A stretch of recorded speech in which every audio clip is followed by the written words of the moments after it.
kemudian nanti agenda yang kedua baru kita ada slide yang kalian buat ya untuk menjawab beberapa pertanyaan yang sudah diberikan sebelumnya yang akan kalian presentasikan.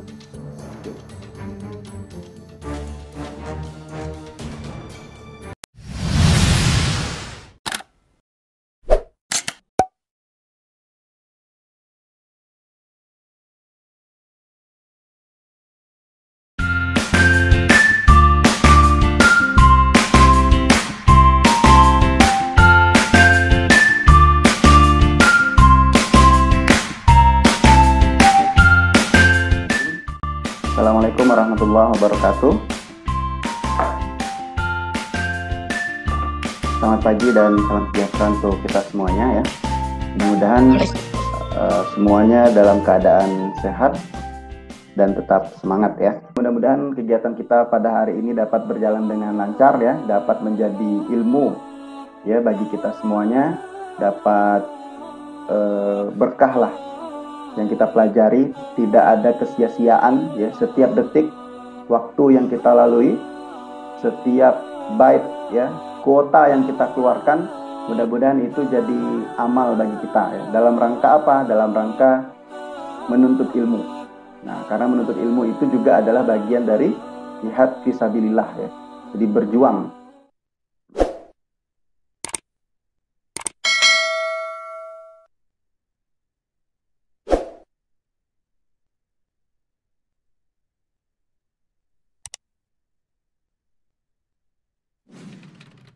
Oke, silahkan boleh disebutkan pertanyaannya, kemudian jawabannya seperti apa, boleh dijelaskan ya. Silakan. Ini pertanyaan nomor, ya Pak. Ini pertanyaannya itu ada jelaskan apa itu DMC dan gambarkan. Di sini DMC biasa kepanjangan dari Drugs Management Cycle. Di situ Drugs Management Cycle adalah suatu siklus yang di dalamnya terdapat masing-masing unsur pokok, yaitu selection, prosedur, distribution, dan as, di mana unsur-unsur tersebut mempunyai fungsi pokok masing-masing. Di sini pertama itu adalah selection. Selection yaitu kegiatan di mana meninjau masalah kesehatan, identifikasi pemilihan terapi, bentuk sediaan, kriteria pemilihan, standarisasi, atau penyusun formularium. Terus yang kedua ada procurement, merupakan kegiatan untuk merealisasikan kebutuhan yang direncanakan dan disetujui, dapat melalui pembelian produk atau pengemasan kembali. Diharapkan memperoleh pembekalan yang efektif. Terus ada distribution, yaitu proses penyaluran obat dari distributor ke apotik, lalu ke pasien untuk menjamin ketersediaan obat bagi pasien dan mutu obat yang terjaga. Terus ada AS, yaitu diagnosis peresepan, dispensing, dan penggunaan yang tepat untuk pasien. Dari siklus ini juga didukung oleh beberapa faktor, yaitu manajemen yang meliputi organisasi, keuangan, dan finansial. Terus pertanyaan kedua,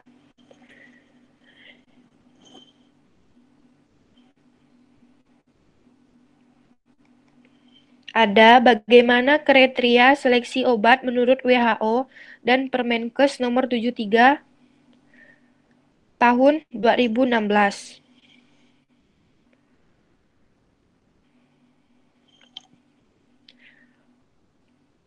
Di sini menurut WHO, pengadaan obat-obat dengan harga mahal dan dengan jumlah yang tepat. Ini menurut kriteria seleksi menurut WHO. Yang kedua, seleksi terhadap supplier yang dapat dipercaya dengan produk yang berkualitas. Slide-nya belum bergerak.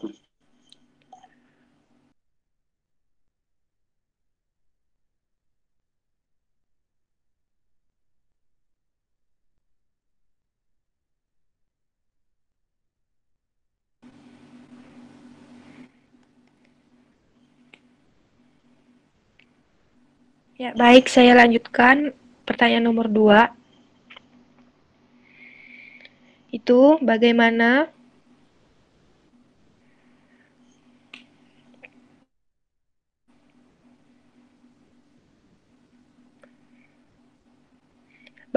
kriteria seleksi obat menurut WHO dan Permenkes nomor 73 tahun 2016. Maaf sebelumnya, mendengarkan suara saya atau tidak? Aduh, susahnya sinyal. Aduh. Terus menurut WHO itu satu, pengadaan obat-obat dengan harga mahal dengan jumlah yang tepat. Terus yang kedua, seleksi terhadap supplier yang dapat dipercaya dengan produk yang berkualitas. Terus yang ketiga, pastikan ketepatan waktu pengiriman obat. Yang keempat, mencapai kemungkinan termurah dari harga total. Itu mencari harga yang murah dan berkualitas. Terus menurut Permenkes nomor 73 tahun 2016, satu, sediaan farmasi diperoleh dari pedagang besar farmasi atau PBF yang memiliki izin. Dua, alat kesehatan dan PMHP diperoleh dari penyaluran alat kesehatan yang memiliki izin. Tiga, terjaminnya keaslian, legalitas, dan kualitas setiap sediaan farmasi, alat kesehatan, dan PMHP yang dibeli. Terus yang keempat, sediaan farmasi, alat kesehatan, dan PMHP yang dipesan harus datang tepat waktu. Yang kelima, dokumen terkait sediaan farmasi, alat kesehatan, dan PMHP mulai ditelusuri. Yang keenam, sediaan farmasi, alat kesehatan, dan PMHP lengkap sesuai dengan perencanaan. Lanjut, pertanyaan nomor 3. Berdasarkan Permenkes 73 tahun 2006, apotek harus memiliki sarana dan prasarana apa? Di sini, apotek harus mudah diakses oleh masyarakat. Sarana dan prasarana apotek dapat menjamin mutu sediaan farmasi, alat kesehatan, dan bahan medis habis pakai serta kelancaran praktis pelayanan kefarmasian. Sarana dan prasarana yang diperlukan untuk menunjang pelayanan kefarmasian di apotek memiliki beberapa sarana yang memiliki fungsi. Yang pertama, ruang penerimaan resep. Ruang penerimaan resep sekurang-kurangnya terdiri dari tempat penerimaan resep, satu set meja dan kursi, serta satu set komputer. Ruang penerimaan resep ditempatkan pada bagian paling depan dan mudah terlihat oleh pasien.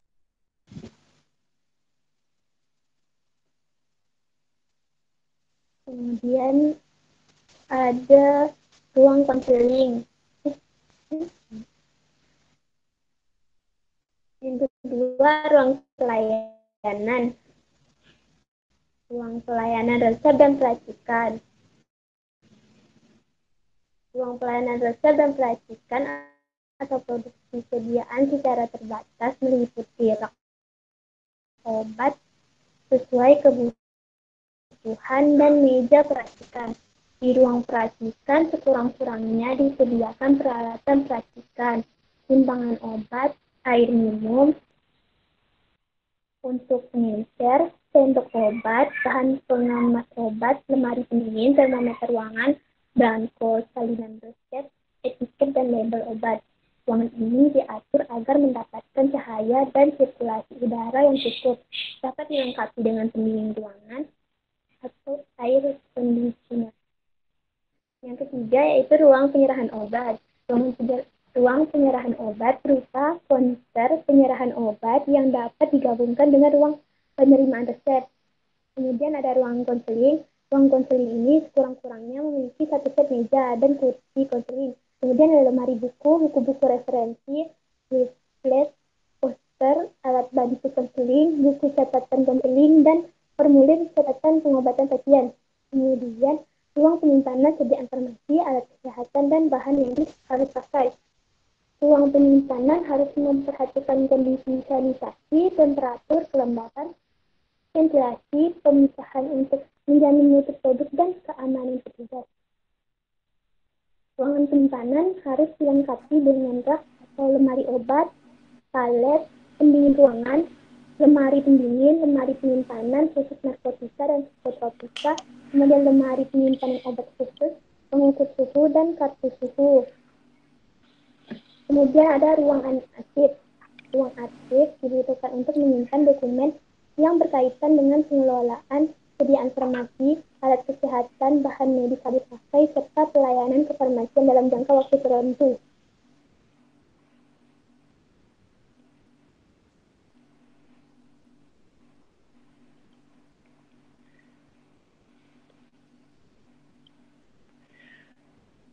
Kemudian jelaskan sistem atau metode. Jelaskan sistem atau metode perencanaan kebutuhan obat di apotek. Yang pertama ada metode konsumsi. Metode ini didasarkan pada data konsumsi sediaan farmasi. Metode konsumsi ini biasanya digunakan untuk apotek yang sudah berdiri lama. Kemudian metode ini menggunakan data dari konsumsi periode sebelumnya dengan penyesuaian yang diberikan. Perhitungan dengan metode konsumsi didasarkan atas analisa data konsumsi sediaan farmasi periode sebelumnya ditambah stok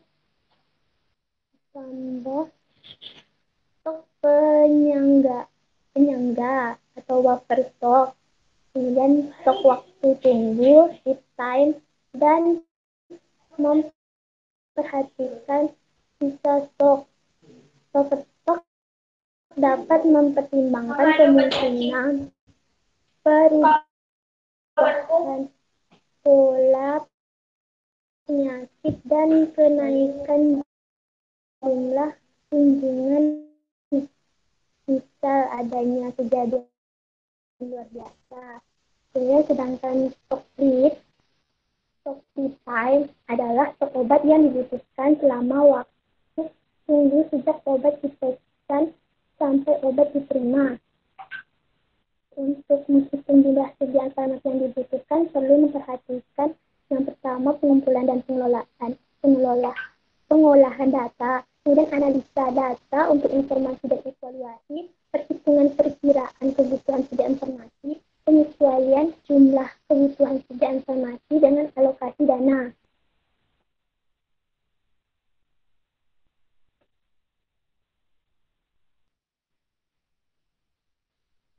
Kemudian data yang perlu dipersiapkan untuk perhitungan metode konsumsi yaitu yang pertama daftar nama sediaan farmasi, kemudian stok awal, penerimaan, pengeluaran, sisa stok, daftar sediaan farmasi hilang, rusak, kadaluarsa, kemudian kekosongan sediaan farmasi, pemakaian rata-rata sediaan farmasi per tahun, waktu tunggu lead time, stok pengaman, buffer stock atau buffer stock, dan pola dengan rumusnya yaitu A sama dengan B ditambah C ditambah D dalam kurung, kemudian dikulang E. A yaitu rencana pengadaan, B pemakaian rata-rata per bulan, C buffer stock, D lead time stock, E sisa stok. Kemudian metode morbiditas. Metode ini yaitu perhitungan kebutuhan obat berdasarkan pola penyakit. Metode ini memperkirakan keperluan obat sampai dengan obat tertentu berdasarkan dari jumlah kejadian penyakit dan mempertimbangkan pola standar pengobatan untuk penyakit tertentu. Penggunaan perlu diperhatikan yaitu perkembangan pola penyakit dan lead time. Langkah-langkahnya yaitu yang pertama, mengumpulkan data yang diperlukan. Data yang perlu dipersiapkan untuk perhitungan metode ini yaitu yang pertama perkiraan jumlah populasi populasi. Komposisi demografi dari populasi yang akan diklasifikasikan berdasarkan jenis kelamin untuk umur antara 0 sampai dengan 4 tahun, 4 sampai dengan 14 tahun, 15 sampai dengan 44 tahun, atau lebih dari 45 tahun, atau ditetapkan berdasarkan kelompok dewasa di atas 12 tahun dan anak 1 sampai dengan 12 tahun. Kemudian pola mobilitas penyakit yaitu penyakit per tahun untuk seluruh non-populasi. Untuk seluruh populasi pada kelompok umur yang ada dan frekuensi kejadian masing-masing penyakit per tahun untuk seluruh populasi pada kelompok umur yang ada.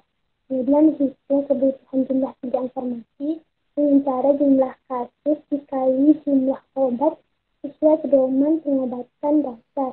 Jumlah kebutuhan obat yang akan datang dihitung dengan mempertimbangkan faktor antara lain pola penyakit, lead time, dan buffer stock. Kemudian metode proxy consumption, yaitu metode perhitungan kebutuhan obat menggunakan data kejadian penyakit, konsumsi obat, permintaan atau penggunaan dan atau pengeluaran obat dari apotek dan telah memiliki sistem pengelolaan obat dan mengekstrapolasikan konsumsi atau tingkat kebutuhan berdasarkan cakupan populasi atau tingkat pelayanan yang diberikan. Metode ini dapat digunakan untuk perencanaan pengadaan di apotek baru yang tidak memiliki data konsumsi di tahun sebelumnya. Metode ini juga dapat digunakan untuk apotek yang sudah lama berdiri apabila data metode konsumsi dan atau metode morbiditas tidak dapat dipercaya. Metode ini dapat menghasilkan gambaran ketika digunakan pada suatu apotek dengan apotek lain yang memiliki kemiripan profil masyarakat dan jenis pelayanan. Metode ini juga bermanfaat untuk gambaran pengecekan silang dengan metode yang lain. Kemudian jelaskan sistem atau metode pengadaan obat.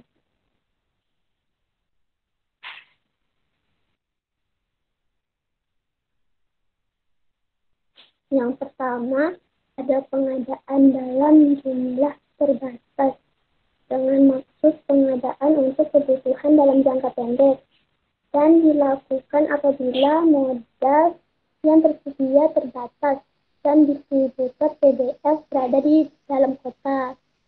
Yang kedua, pengadaan secara spekulasi dilakukan dalam jumlah yang lebih besar dari kebutuhan yang berguna untuk mengantisipasi adanya kenaikan harga dalam waktu yang dekat. Kemudian pengadaan terencana, yaitu berkaitan dengan pengendalian persediaan barang yang dilakukan dengan cara membandingkan jumlah pengadaan dengan penjualan tiap kurun waktu. Kemudian pengadaan secara intuitif, yaitu dengan memperkirakan bahwa akan mengalami peningkatan dalam kurun waktu yang dekat, misalnya akibat wabah penyakit. Kemudian konsinyasi, yaitu dengan cara menitipkan barang kepada apotek dan apotek hanya membayar barang yang terjual. Kemudian jelaskan sistem atau metode pembelian pemesanan obat.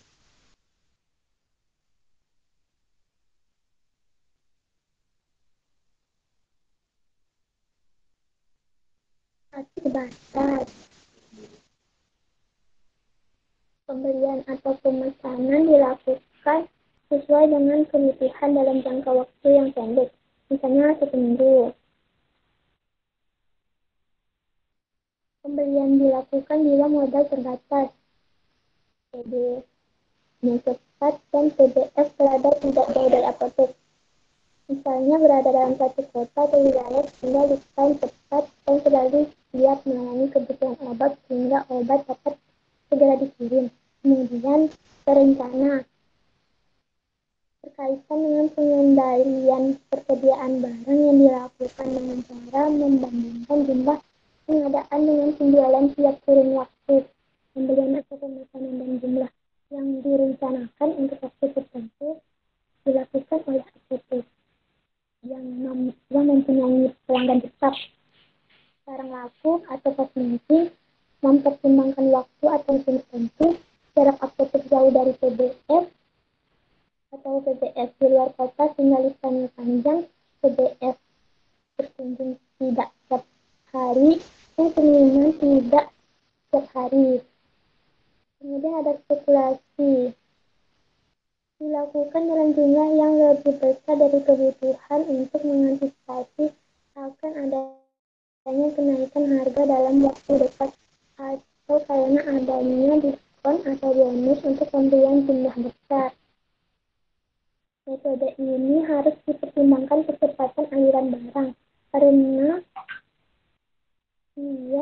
karena dia apotek dapat rugi karena harus membeli dalam jumlah besar akibat diskon, bonus atau ada kemungkinan kenaikan harga sehingga barang menumpuk. Kemudian just in time, pembelian dalam jumlah kecil terbatas jika sedang butuh, baru memesan atau membeli. Biasanya metode ini dipilih untuk barang yang mahal, lama laku, dan keluarnya sedikit. Kemudian jelaskan kriteria memilih PBF sebagai distributor tempat pemesanan obat.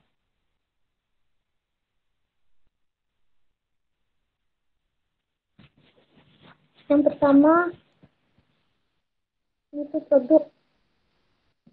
Kualitas produk terjamin, ada nomor izin edar. Yang kedua, reputasi produksinya, distributor berizin dengan penanggung jawab apoteker dan mampu memenuhi jumlah pesanan. Kemudian harga, berbagai syarat, ketepatan waktu pengiriman, mutu pelayanan termasuk, dapat dipercaya, kebijakan tentang barang yang dikembalikan, dan pengemasan.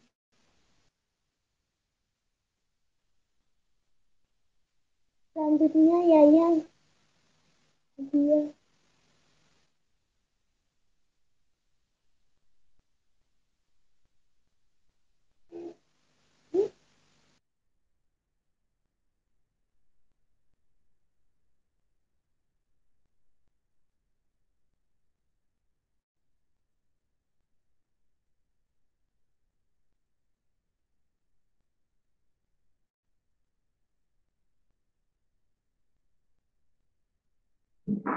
Oke, silakan dilanjutkan ya. Kalau ada temannya macet, boleh lanjut ya biar nggak terputus.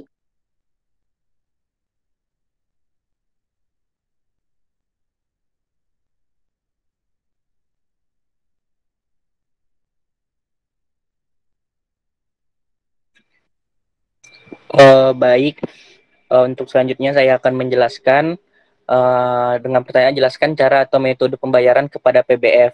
Nah, yang pertama itu ada sistem kredit, yaitu dengan pembayaran pembelian dengan jatuh tempo atau tenggat waktu 21 sampai 45 hari, yang biasanya dilakukan 21 hari, 1 bulan per 28 hari atau berbulan-bulan. Dan kemudian biasanya tidak ada diskon untuk yang pengajuan kredit.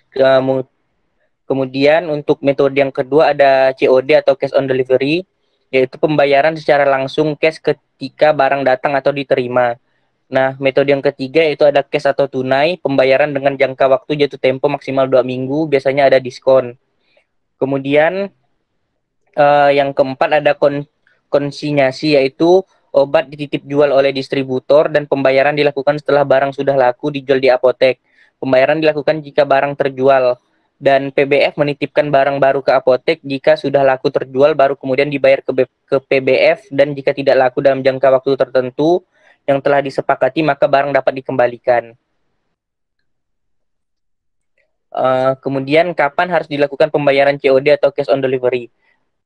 itu dapat dilakukan jika pembelian obat narkotika dari PBF Kimia Farma atau psikotropika ataupun pembelian obat-obatan dengan tunai yang memberikan bonus atau spekulasi. Kemudian soal berikutnya, apa yang dilakukan jika ada barang datang beserta fakturnya?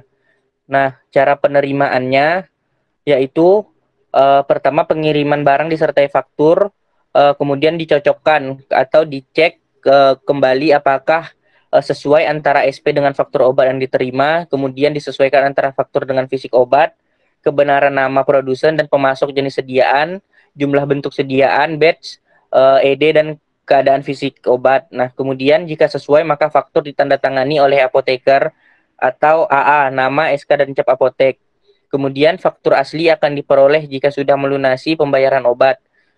Obat yang diperoleh dicatat di buku penerimaan dan ED, kemudian menyangkut nama PBF yang mengirim barang, harga barang, dan nomor batch. Nomor batch penting karena sewaktu-waktu BPOM dapat menarik obat-obat tertentu dengan nomor batch tertentu. Nah, selanjutnya bagaimana sistem penyimpanan perbekalan farmasi di apotek? Nah, yang pertama, sistem penyimpanan dilakukan dengan memperhatikan bentuk sediaan dan kelas terapi sediaan farmasi serta disusun secara alfabetis. Itu yang secara umumnya. Kemudian sediaan farmasi harus disimpan dalam wadah asli dari pabrik dan sediaan farmasi harus disimpan dalam kondisi yang menjaga stabilitas bahan aktif hingga digunakan oleh pasien. Selanjutnya, sebutkan kriteria pasien yang diprioritaskan untuk dikonseling. Nah, yang pertama, pasien kondisi khusus, pediatri, geriatri, gangguan fungsi hati dan atau ginjal, ibu hamil dan menyusui. Kemudian, pasien dengan terapi jangka panjang atau penyakit kronis, misalnya TB, DM, AIDS, dan epilepsi. Pasien yang menggunakan obat dengan instruksi khusus, penggunaan kortikosteroid dengan tapering down or off. Kemudian pasien yang menggunakan obat dengan indeks terapi sempit, digoxin, phenytoin, dan theophylline. Kemudian pasien dengan polifarmasi, pasien menerima beberapa obat untuk indikasi penyakit yang sama. Dalam kelompok ini juga termasuk pemberian lebih dari satu obat untuk jenis penyakit yang diketahui dapat disembuhkan dengan satu jenis obat. Kemudian pasien dengan tingkat kepatuhan rendah. Kemudian apa perbedaan konseling dan PIO? Nah, untuk PIO, informasi obat merupakan kegiatan dilakukan oleh apoteker dalam penyediaan dan pemberian informasi mengenai obat yang tidak memihak, dievaluasi dengan kritis dan dengan bukti terbaik dalam segala aspek penggunaan obat kepada profesi kesehatan lain, pasien atau masyarakat. Dan tugasnya itu menyediakan informasi mengenai obat kepada pasien dan di lingkungan apotek, kemudian menyediakan informasi untuk membuat kebijakan yang berhubungan dengan obat atau sediaan farmasi, alat kesehatan, dan bahan medis habis pakai, kemudian menunjang penggunaan obat yang rasional. Nah, sedangkan konseling obat merupakan proses interaktif antara apoteker dengan pasien keluarga untuk meningkatkan pengetahuan, pemahaman, kesadaran, dan kepatuhan sehingga terjadi perubahan perilaku dalam penggunaan obat dan menyelesaikan masalah yang dihadapi pasien. Dan biasanya juga konseling obat ini diisi dengan 3 prime question. Nah, jadi bedanya dengan PIO ada di bagian itunya juga yang paling nampak. Nah, untuk tujuannya pemberian konseling obat bertujuan untuk mengoptimalkan hasil terapi, meminimalkan risiko reaksi obat yang tidak dikehendaki, dan meningkatkan cost efektif yang pada akhirnya meningkatkan keamanan penggunaan obat bagi pasien. Nah, soal selanjutnya, apa yang dimaksud swamedikasi dan bagaimana peran apoteker dalam swamedikasi? Nah, swamedikasi adalah upaya masyarakat untuk mengobati dirinya sendiri. Swamedikasi biasanya dilakukan untuk mengatasi keluhan dan penyakit ringan yang dialami masyarakat. Dan peranan apoteker dalam swamedikasi yaitu dapat memberikan informasi yang tepat kepada masyarakat sehingga masyarakat dapat terhindar dari penyalahgunaan obat dan pengguna salahan obat.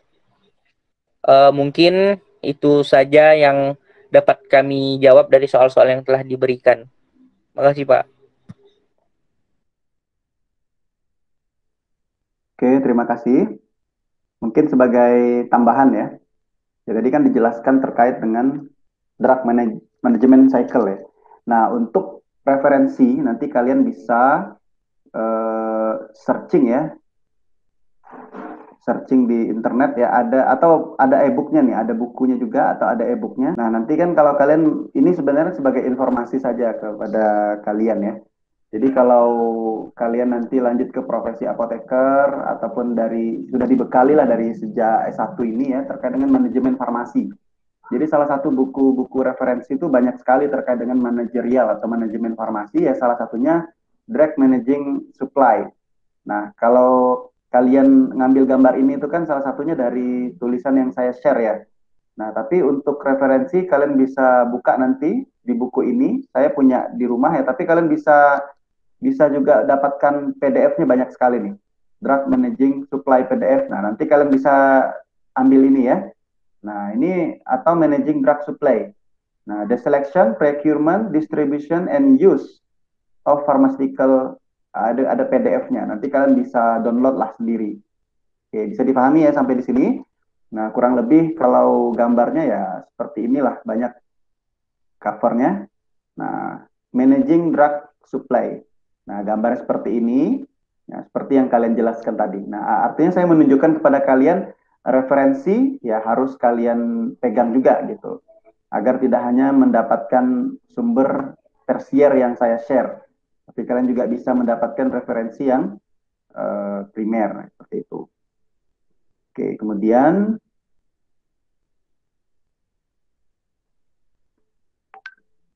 kita balik lagi ke sini. Nah, ada sedikit tambahan informasi tadi ya, bahwa drug management cycle tadi ya merupakan satu siklus ya, prosedur tahapan pengolahan obat ya, terkait dengan ketersediaan suatu obat agar apa dapat berjalan dengan baik ya.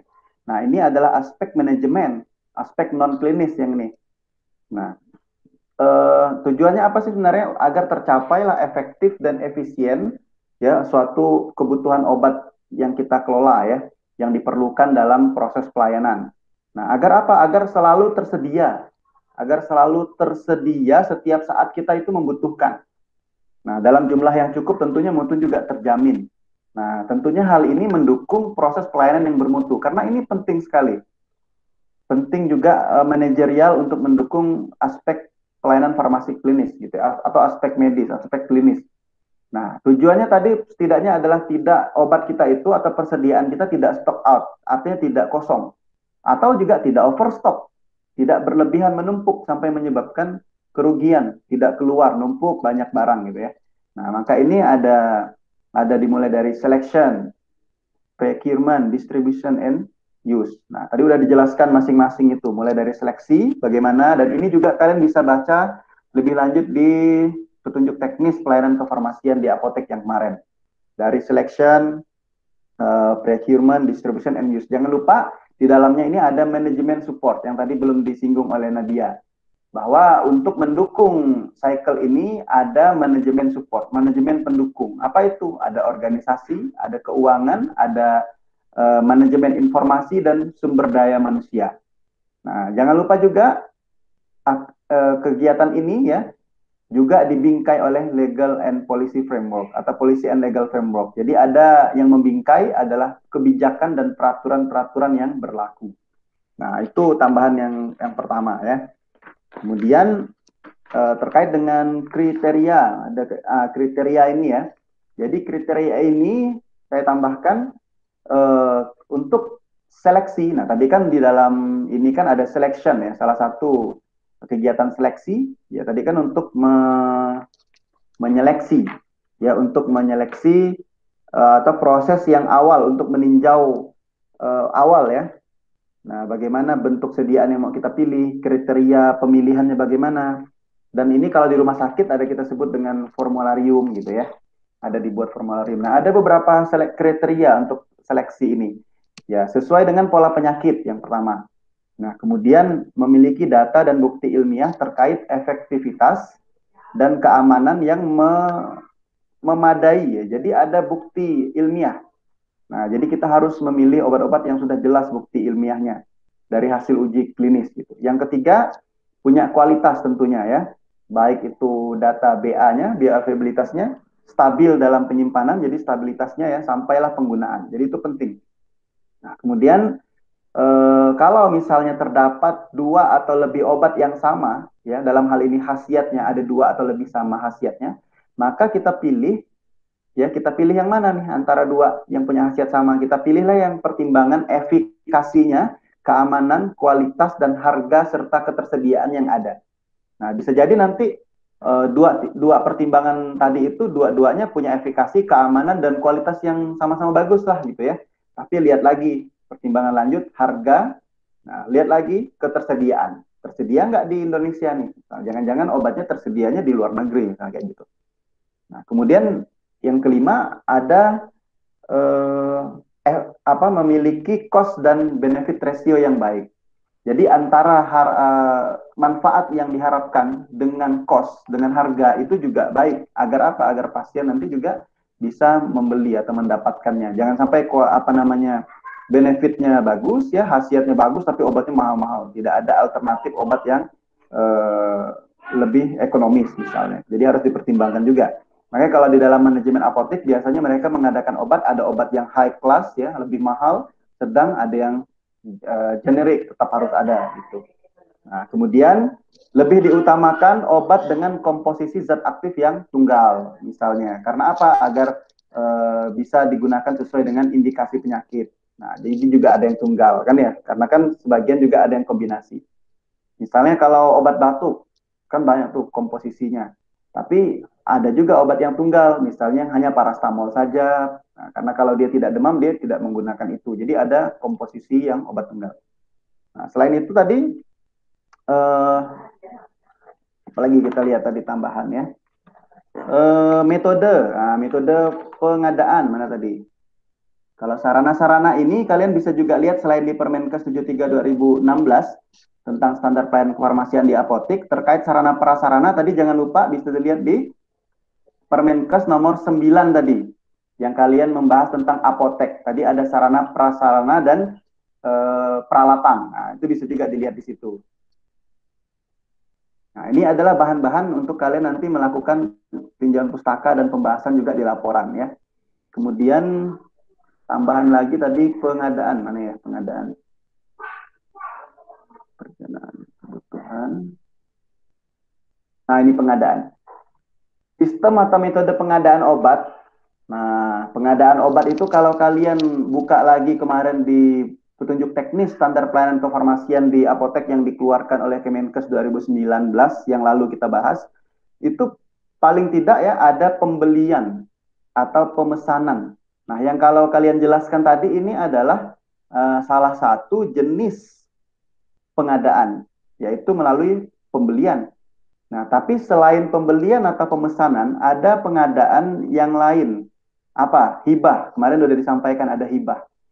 Nah, apalagi yang lain? Ada namanya produksi atau repacking. Nah, jadi sistem atau metode pengadaan itu ada pembelian atau pemesanan, itu yang utama. Kalau apotek pengen mengadakan obat, ya pertama ya beli, ataupun pemesanan, kita pesan ke distributor yang legal tadi ya, salah satu syaratnya kan. Nah, kemudian yang kedua adalah produksi atau repacking. Nah, ini biasa juga dilakukan di rumah sakit, di instalasi farmasi. Misalnya dia ingin mengencerkan alkohol yang 90 jadi 70%. Nah, itu kan repacking. Atau dia mengencerkan, memproduksi ulang gitu ya. Kemudian dikasihnya label untuk digunakan internal, misalnya kayak gitu. Ada juga yang ketiga hibah atau pemberian dari sarana yang lain atau dari mana ya. Nah, itu metode atau sistem pengadaan obat. Kalau selanjutnya ada pertanyaan ini, bagaimana metode pembelian atau pemesanan obat? Nah, berarti kan metode pembelian atau pemesanan ini kan adalah salah satu dari 3 metode pengadaan obat. Nah, kalau pembelian atau pemesanan ya macam-macam yang kalian jelaskan tadi. Mulai dari terbatas, terencana, spekulasi, konsinyasi, just in time, macam-macam tadi yang kalian jelaskan itu ya. Nah, selanjutnya tambahan lagi terkait penyimpanan tadi ya, mana ya? Pembayaran sudah tadi. Kalau penerimaan ya tentunya disesuaikan dengan faktur, kondisi fisik ya. Jangan lupa dicek semuanya sesuai, dengan SP juga harus disesuaikan.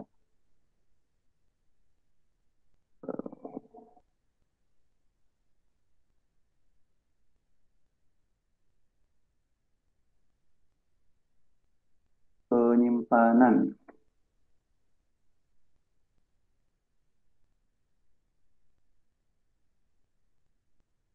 berapa tadi ya penyimpanannya?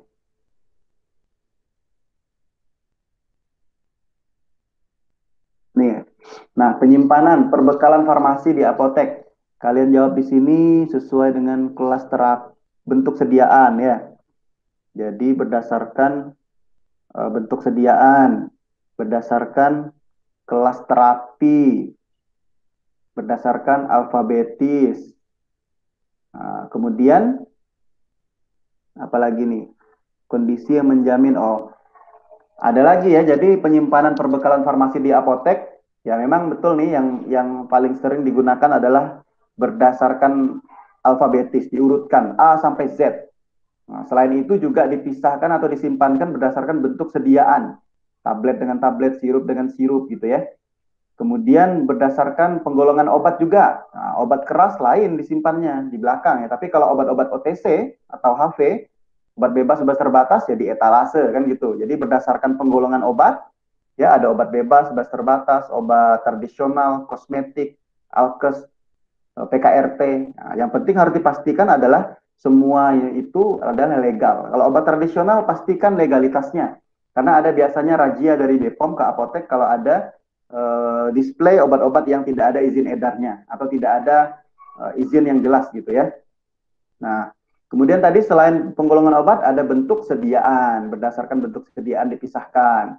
Kemudian berdasarkan kelas terapi, jadi berdasarkan khasiat, misalnya anti kardiovaskular, kemudian berdasarkan obat untuk diabetes, misalnya hipertensi, atau tadi kardiovaskular semuanya, atau pencernaan gitu, sistem pencernaan bisa. Jadi tergantung. Jadi itu juga sekaligus kelebihannya untuk memberikan edukasi kepada karyawan agar tahu jenis-jenis obat berdasarkan kelas terapinya. Selain itu juga dikombinasikan dengan alfabetis. Nah, nanti silakan di apotek bisa dilihat bagaimana penyusunannya. Selain itu apa? Berdasarkan suhu, jangan lupa. Jadi ada berdasarkan suhu. Kalau kalian di sini kan bilangnya stabilitas ya. Jadi di sini mengarah kepada salah satunya ada suhu. Nah, ada yang suhu sejuk, dingin, suhu ruangan. Nah, diperhatikan. Sesuaikan dengan kemasan yang ada, perintahnya di mana untuk disimpan. Ya. Kemudian ada juga metode yang lain yang belum kalian sebutkan ini. Ada metode FIFO, jangan lupa, first in, first out. Jadi yang masuk duluan, ya, maka dia yang dikeluarkan duluan. Atau yang expired duluan, yang dikeluarkan lebih dulu.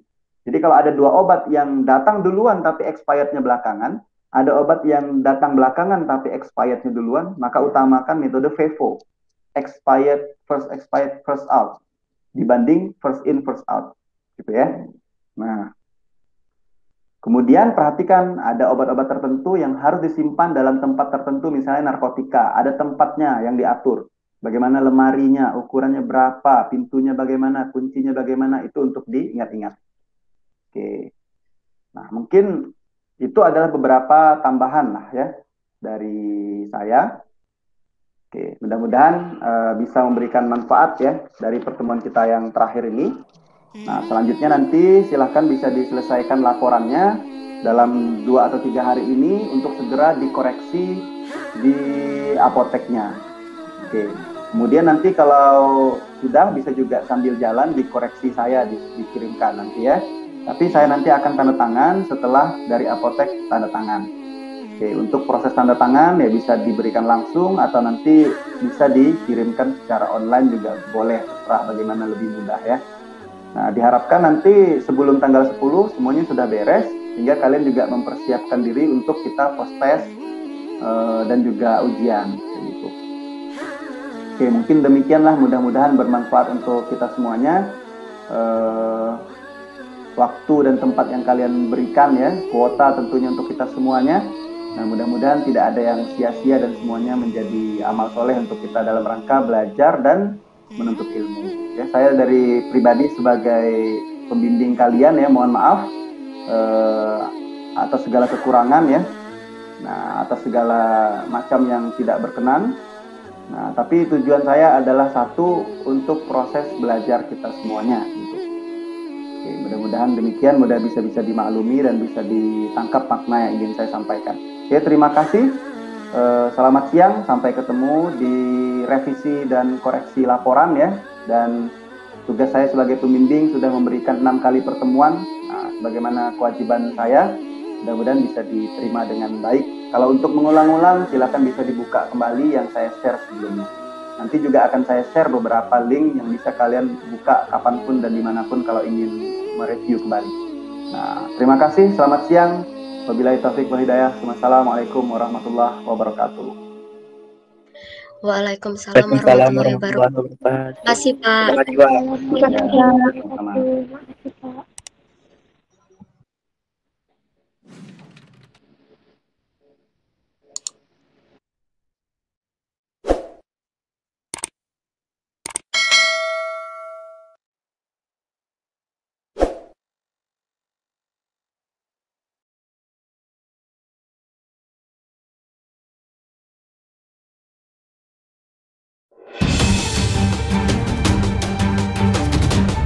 Thank you.